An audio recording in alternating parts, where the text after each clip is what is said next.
Speaking of free of charge, how about it? Problem of the day. Let's start off with there. As to simplify the following by using order of operations. Oh my goodness, they put decimals in an order of operation problem today, my friends. 58 and 4/10 times 1/4. Oh, fraction there too. Whew. Minus 4 times 9 and 2/10. Wow. All right, so let's look at that again. We're going to simplify it. We've got order of operations going after us here. If we were to put parentheses, this would of course change the whole story, but we don't have parentheses. So what's order of operations going to tell us to do? It's all about my dear Aunt Sally, all right? And my dear Aunt Sally says what? Multiplication and division first, then addition or subtraction. Now we don't have any parentheses, we have no exponents, so we don't have to please excuse my dear Aunt Sally today, but my dear Aunt Sally's going to help me out a little bit. So we're going to go for the multiplications first. Well, some of you are going to say, well, Ernie, that was easy because, yeah, right there is a multiplication. Starts us right off. But be careful. Don't just multiply by a fourth and then subtract 4. It ain't going to fly. Because our next step is there's some more multiplication to get done right there. Want to go to that 4 times 9 and 2/10, or 9.2 as we so affectionately love to call it. So what do? When we multiply by a fourth, it's the same thing as dividing. So let's go ahead and work this part out. This is one piece. There's a piece. Then we will figure out what's going on right down the middle. We'll subtract in the very, very end analogy. All right, that's where we're going. So let's take a look at it first of all. First of all, off to the side, I am going to divide 4 into 58 and 4/10. Get it on a calculator, and probably you're in Algebra 1 or other classes by now, you're probably going to pop that in the calculator. Especially if you saw it on an ACT test, something like this, you would pop it in your calculator and go very quickly. But remember, when you do times 1/4, make sure we're going to say something important here.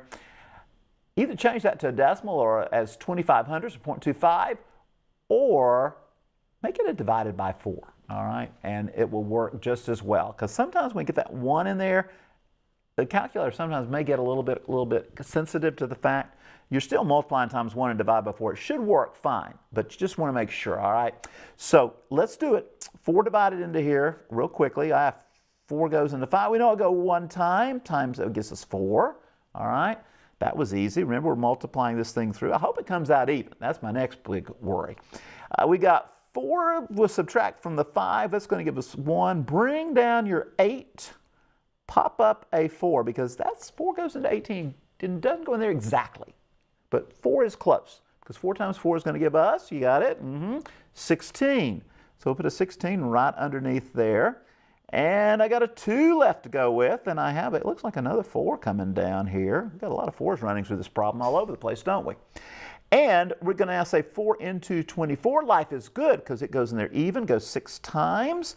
Notice how we line these up. We said 4 into 5, so we put a 1 right there. We said into 18, so we put our 4 right there in the middle. And then we put that 6 right where it's supposed to go, right there on it. Yes, on the money. And good grief, we are going to run out, right? Because 6 times 4 gives us 24, so we have nothing left. So that part, again, hit it by the calculator, will be a lot easier. Divide by 4. We've got 14. Where's the decimal? Where's the decimal? It's not 146. What is it? It's 14 and 6/10. So that's the left-hand side. Now, I think we can get this other side here without having to, don't subtract 4 now. Not the plan. We've got a 4 times 9 and 2/10, or 4 times 9.2. That's going to give us, I can see that one coming, 36 and 8/10. And like I said, some of you are going, what did he do? So a quick multiplication. No carrying involved here. So we've got 2 times 4 gives us 8. 9 times 4 gives us 36. Count the decimal places. There's 1. So that's where we get 36 and 8/10. Now, some of you are getting panic-stricken out there. I know. You're saying, well, Ernie, we can't subtract 36 and 8/10 from 14 and 6/10. Well, we can if we do positives and negatives. This is going to take us in the hole.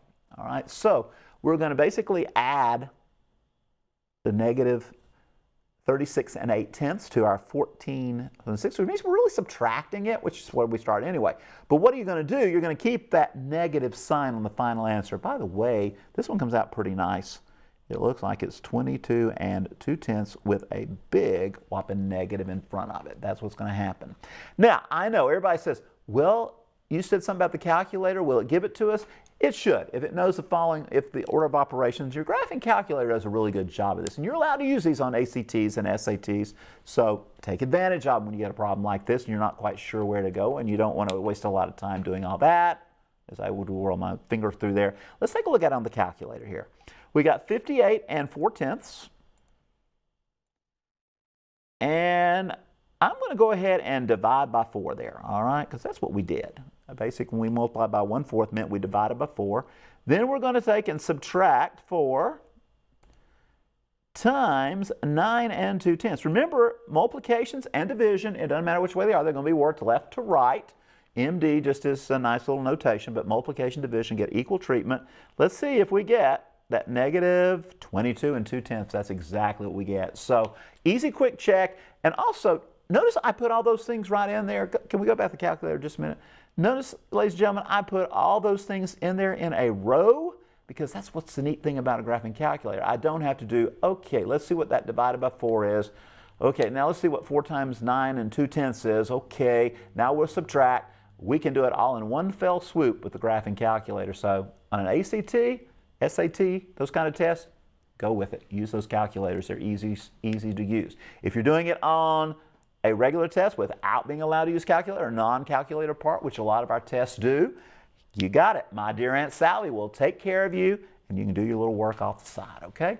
And that, folks, is the problem of the day. Hopefully,